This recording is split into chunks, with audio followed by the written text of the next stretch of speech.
Здравейте! Като част от екипа на инициативата MaxStudent.EU, насочена към създаване на достъпни и свободни материали за кандидат-студенти от българските общности в чужбина, имам удоволствието да представя водещия лектор по история, професор доктор Александър Николов. Неговата уводна видеолекция има за цел да освети някои по-важни дискусионни моменти от българската история. За удобство на зрителя разделяме представянето в три части. Първо ще поговорим за теми, свързани с България през средните векове.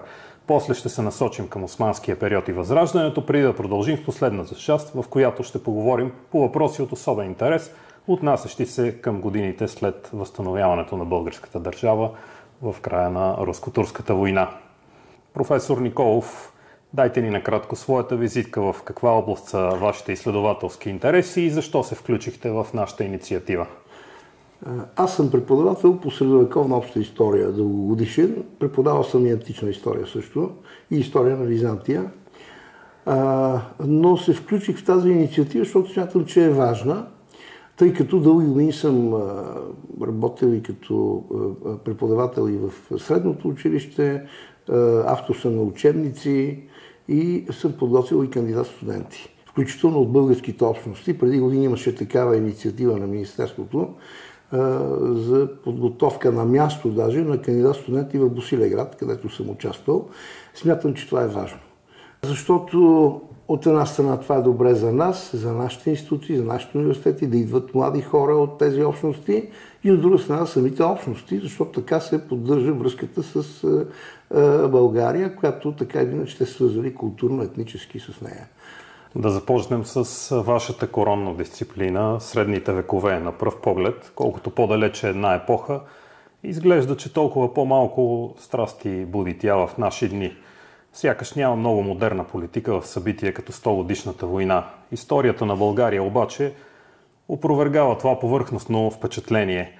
Кои са въпросите с потенциал да събудят оживен дебат в нашето средновековие? Почти всеки въпрос вече напоследък буди оживен дебат. Освен това, средновековната история далеч не е толкова невинна, дори античната. Тъй като напоследък особено отново има една тенденция народите да преоткриват своите корени. Това е в една епоха на обща несигурност, каквато живеем. Това е някакъв начин да се търси здрава опора, здрав фундамент за съществуването на дадена общност. Той може да е напълно илюзорен, но е факт, че такава тенденция и такъв стремеж има във всяка една човешка общност. Така е възникнала историята всъщност. В стремежа на общностите да изградят представа за своето минало, общо минало, тъй като общността се крепи не само на визия за споделено настояще общо бъдеще, но и на общото минало, което се споделя. И това е по Ернест Ренан, който, когато говори за национализма, казва, че националното чувство се манифестира всеки ден. Това е, може би, най-доброто определение за това какво е национална принадлежност. Вие казахте кои сме ние и откъде идваме, какъв е нашия произход. В тази връзка, кои са славяните и прабългарите и какви процеси ги отвеждат до създаването на държава? По този въпрос също има безкрайно много дискусии. Често пъти те са далеч извън обсега на невинната наука и са силно политизирани. Но така или иначе факт е, установен от науката, от лингвистиката, от археологията, от историята, че славяните са една от големите индоевропейски общности, която се появява на картата на историята на прага на късната античност и ранното средновековие. Това е етнолингвистична общност със сигурност и със сигурност има някаква идея за родство между отделните нейни групи. До каква степен това е манифестирано е друг въпрос, но още в средновековието представители на елитите в славянските страни, особено в същинското и късното средновековие, развиват концепцията за единството на народите, които спадат според тях към илирийската раса.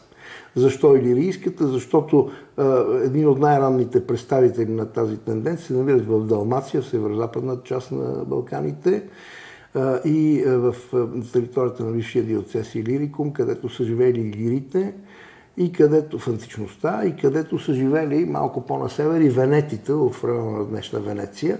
Един доста мистичен народ, странен, който някои свързват с итало-келтската група, други смятат с отделна индоевропейска общност, но факт е, че техният етноним Венети по-късно се разпространява върху част от славянското население, със сигурност. Като екзоним, даден от съседите, най-вече от германските племена, които наричат и до ден днешен на простонародните немски диалекти думата славянин е венди. И могат да бъдат дадени много други примери.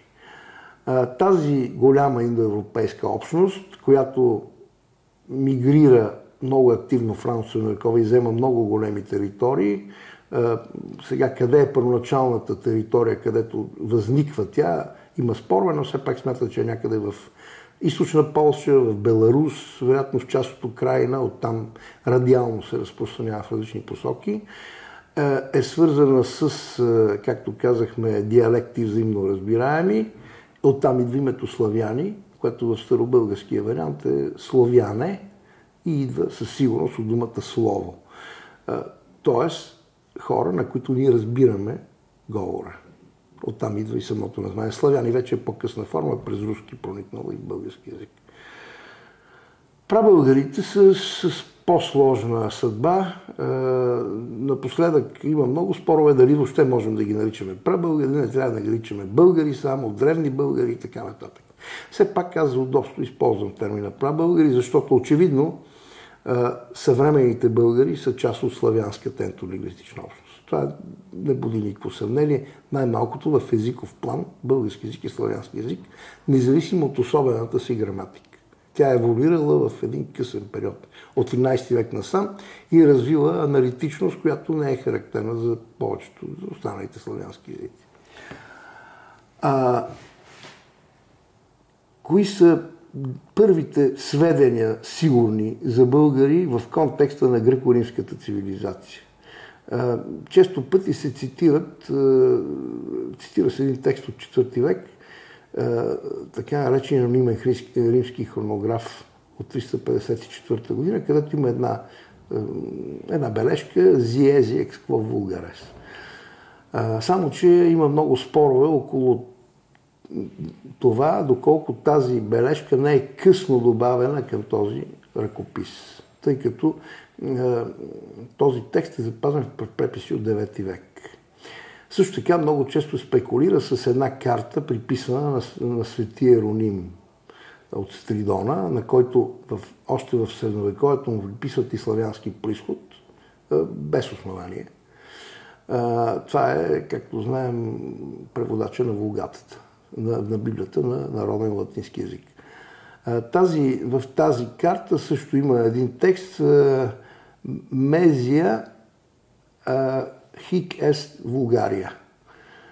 Също е възможно на тази карта, обаче това да е късна добавка. Тези неща се дискутират точно от края на 19 век, бързам да кажа. Не е някаква инвенция. Сега, разбира се, в интернет може да прочетете огромно количество материали, най-различни и така нататък.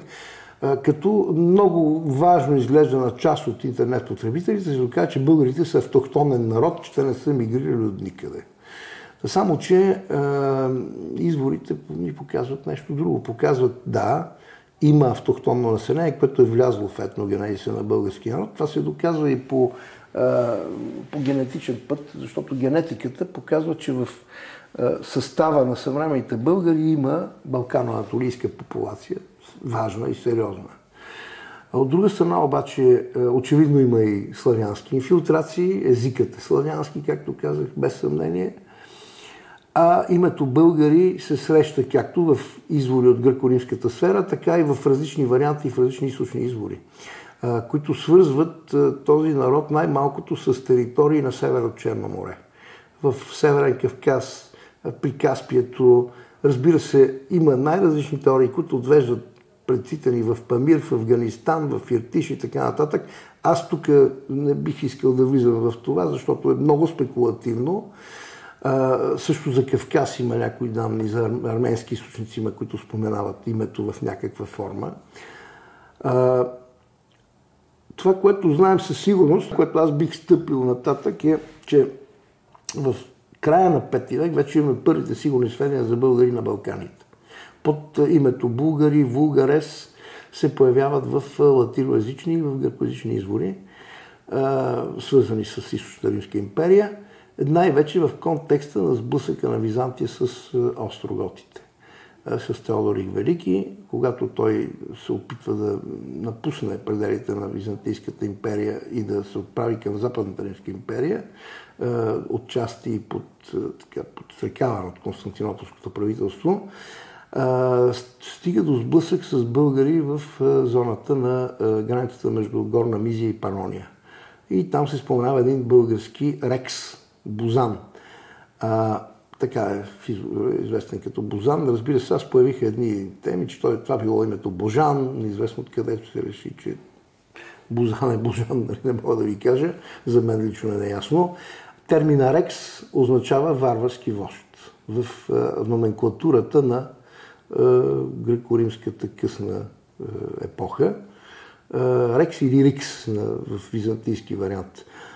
Тези Регес или Ригес са всъщност варварските крале или царе, можем да го превеждаме по този начин, но те не са свързани с римската система. Тъй като римската система регнума го отрекла още с края на царството и началото на републиката. Има всякакви титли в Римската империя, но няма титлата Рекс. Тя е много древна индоевропейска титла, която се приписва обаче на варварските владетели, какъвто е бил и Бозан. Този Бозан вероятно е и описания от панегирика на Еноди владетел, когато Теодорих е победил. Панегирика на един галски епископ Еноди в чест на Теодорих, който той възхвалява неговите победи след завладяването на Италия и казва, че и българите, страшни за целия свят, преклониха глава пред десницата и българският дуктор, както той го нарича, вожд, беше принуден да се поклони пред теб. Така че тук вече напипваме една по-твърда почва, поне що се отнася до писмените извори. Сега, тук възниква въпроса на какъв език са говорили прабългарите.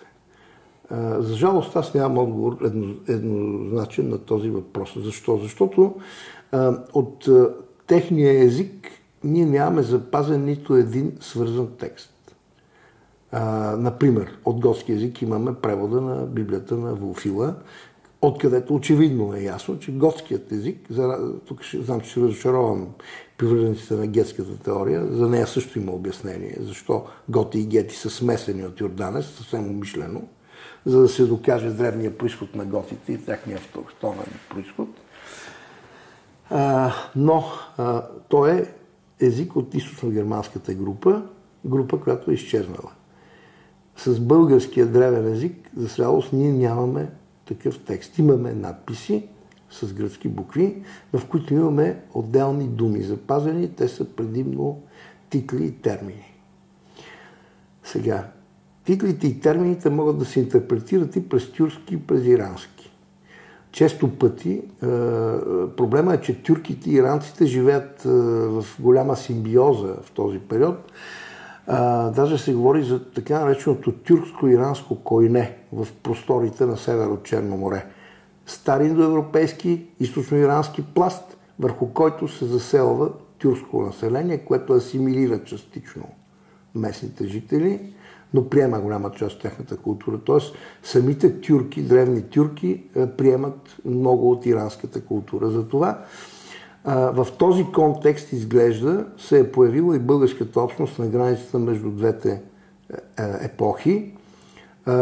Сега напоследък много популярна е сарматската теория, която свързва древните българи с сарматските племена, с аланите. Това не е съвсем ново, защото за българо-аланска култура се говореше още когато аз бях студент, но за малко по-късен период.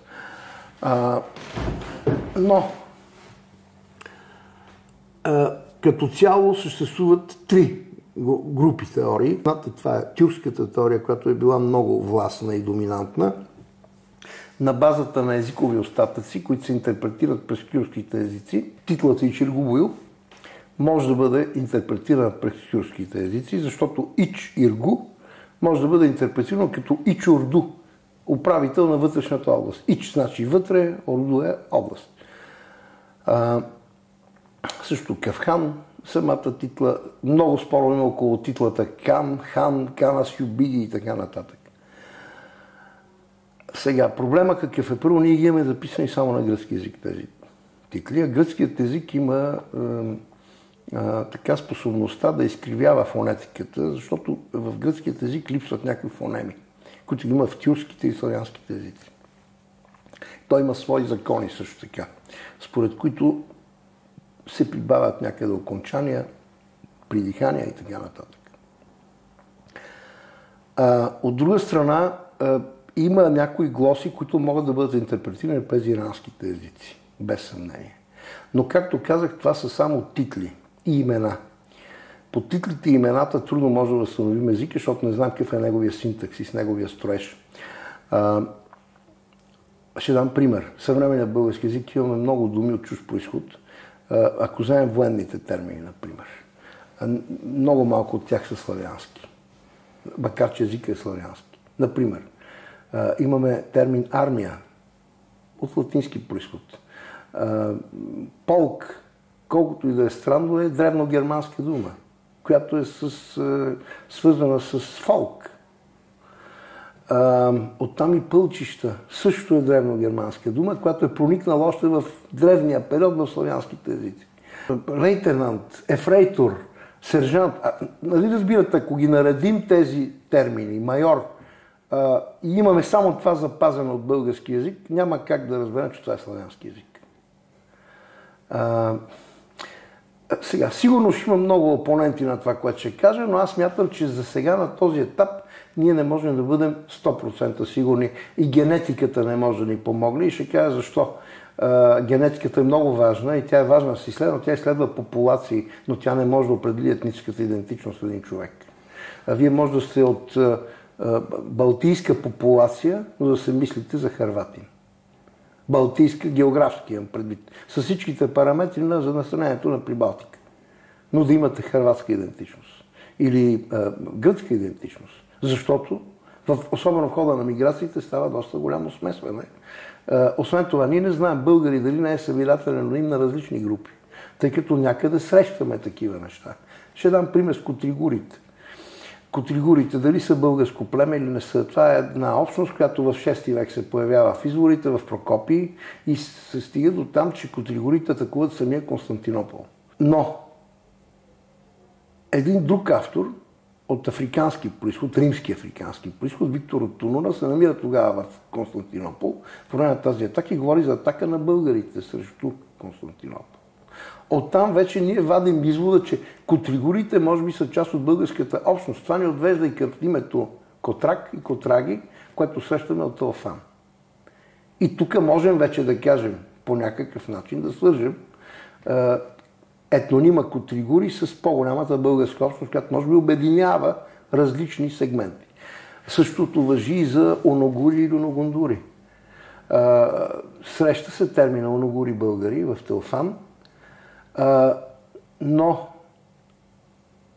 от друга страна оногури съществува и като самостоятелен термин в тюркския свят. И пак не означава, че непременно етноса, който си приписва това има тюркски произход. Веднага ще дам пример с унгарците.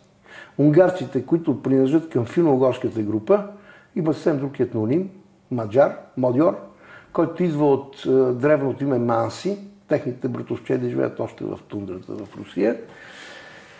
Но в досега с тюркския свят те са приели пред външния свят да се представят с името оногур или тюрк.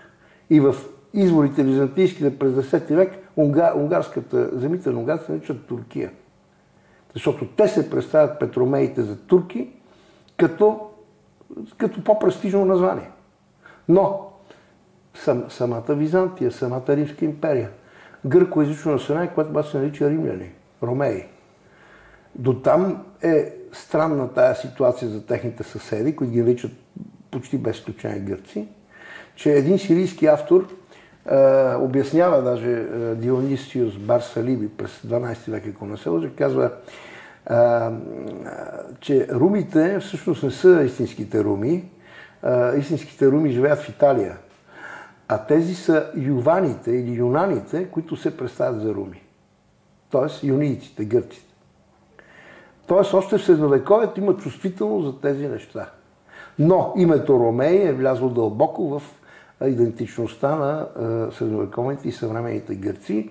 И даже сега в съвременния гръцки език термина ромеосини означава най-автентичната гръцка идентичност.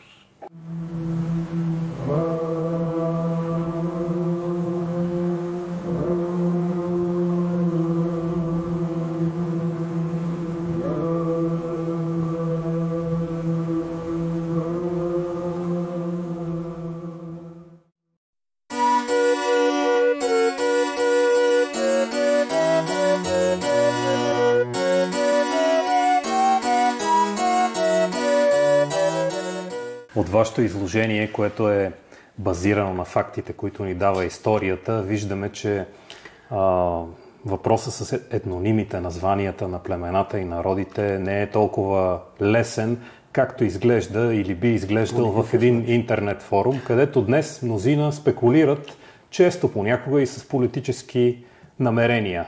Затова да не даваме прекалена вяра на всички спекулации с имена и етноними, които ще прочетем в интернет, а да обърнем внимание на фактите, на историята базирана на факти. И трябва да се изследват нещата в корен, да се търси генезиса на проблема, откъде идва, защото често пъти се подвеждаме от дадена ситуация, от даден факт.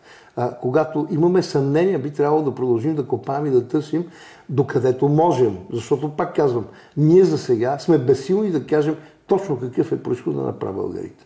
Факта обаче, че този народ съществува, той се появява на Балканите със сигурност в изворите през 5 век и оттам нататък имаме няколко миграции, няколко пъти се споменават, последната, която е през 7 век, нали, свързана с Перух и Кубер. Тоест няколко вълни са очевидно. Дали всички те имат пряка връзка, дали става дума за едни и същи хора с 200 години разлика, мен не ми е толкова лесно да го кажа, защото, пак казвам, това е народ, който сега някой ще кажем, те имат руническа писменост. Руните са сакрални знаци. Това не е писменост.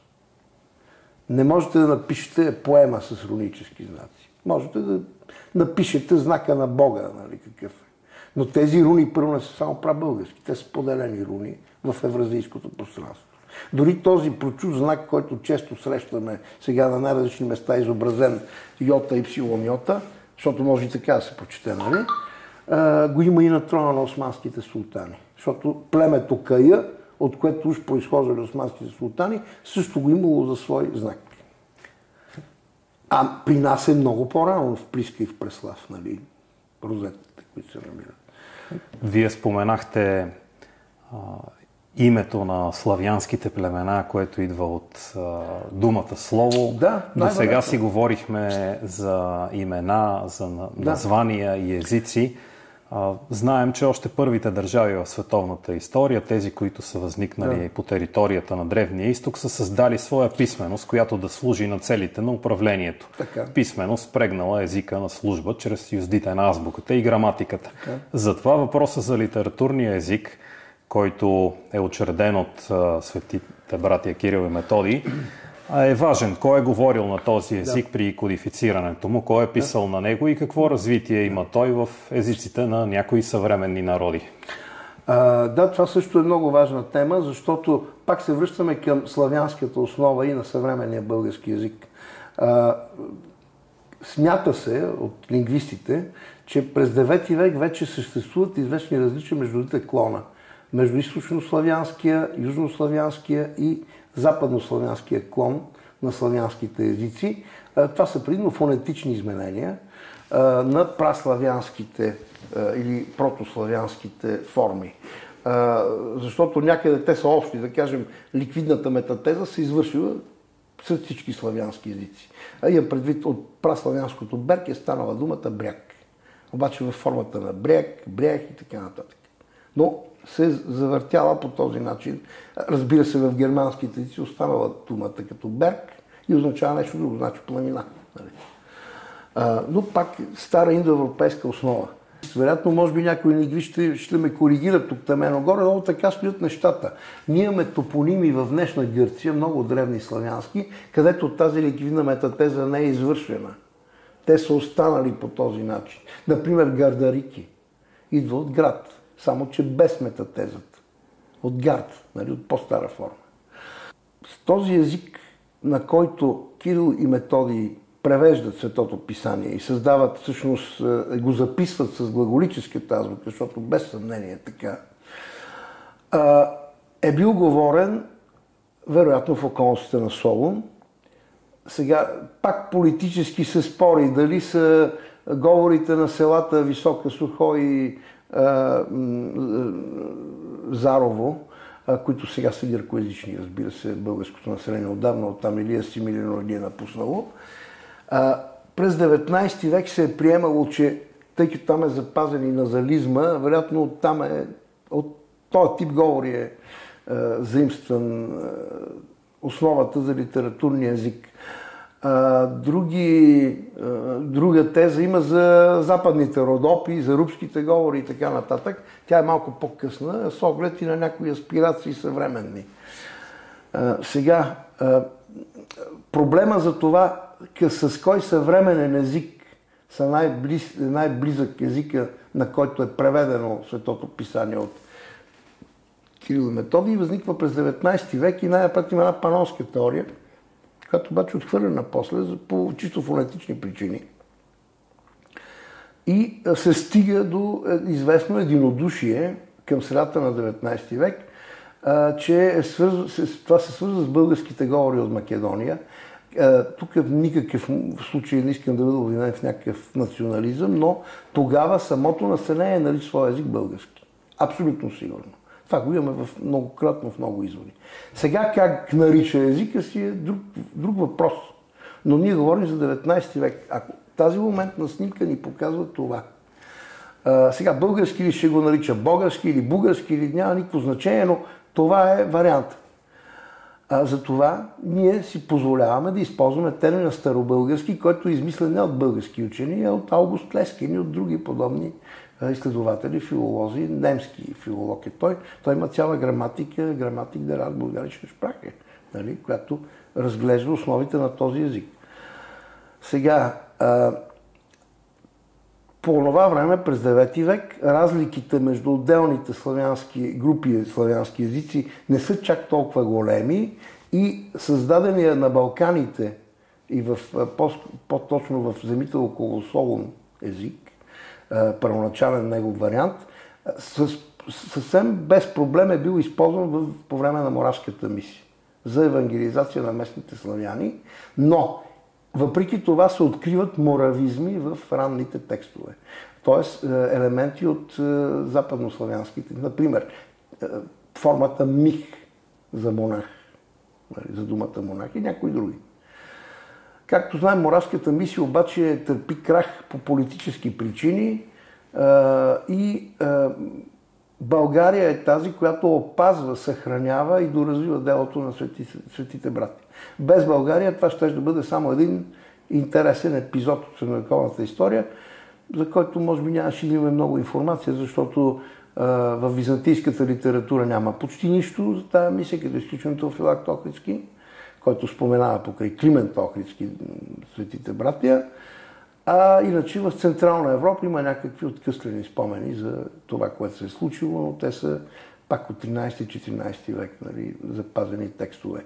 Тоест България е тази, която опазва, доразвива това дело и тук възниква и още един вариант на славянската азбука, кирилицата, който е базиран абсолютно категорично на гръцкото унициално писмо, но с елементи от глаголицата. За онези фонеми, които ги няма в гръцки език, създателите на кирилската писменост дълго време смятат, че това е Свети Климент Охридски. Сега има и други теории, че по-скоро в Преслав е създадена от група книжовници. Защо е било направено това с чисто утилитарна цел? Защото очевидно много хора са владели гръцката азбука и е било много по-лесно да научат още 5-6 знака, отколкото цяла една нова графична система. Макар че в глаголицата има дълбок символен смисъл, тя е запазена като свещена азбука, дълго време се използва, особено в Охридската школа доста по-упорито. Тази традиция оцелява и по много интересен начин на територията на Далмация и Хърватско. И до ден днешен хърватите смятат Глаголицата за част от своето национално достояние. Как и защо е оцеляла Глаголицата там, това е въпрос на много сериозен дебат, но е факт. Вероятно е свързано с тази моравска мисия и с нейни реминисценции в този регион. Езикът обаче всъщност най-прекия наследник на този език е съвременният български език. Защо? Фонетично е най-близък. Да, граматически е много отдалечен. Много по-близка е граматиката на руския, на сръбския и на всички онези езици, които са запазили синтетичната структура до това, което ние наричаме старобългарски, а в международната терминология избягват да го наричат така, по-скоро го наричат старославянски, староцърковнославянски и така нататък, за да се избегне политизацията на въпроса. Тъй като сега, разбира се, основен опонент в тази посока е Македония, която е въвела и понятно старомакедонски език, нали, за да визира тези диалекти, от които е възникнал старобългарският книжовен език. Само че този термин е крайно ненаучен, защото понятието Македония тогава не се отнася до този регион. Поне в славянските жития на Кирил и Методий, и не само, не се споменава изобщо името Македония. Не става дума изобщо за това. Тогава Македония в този период точно се простира на територията на Пловдивското поле и Одрин. Между Пловдив и Одрин, това е темата Македония. И връщането на името Македония в древната му зона става по-скоро в късното средновековие и под влияние на Ренесанс, на възраждането на античната традиция. Така че и този въпрос е доста сложен. Често, даже по едно време се стоят паралелно двете имена. Нали? В някои текстове Македония означава Тракия, замис в Тракия, други древните територии.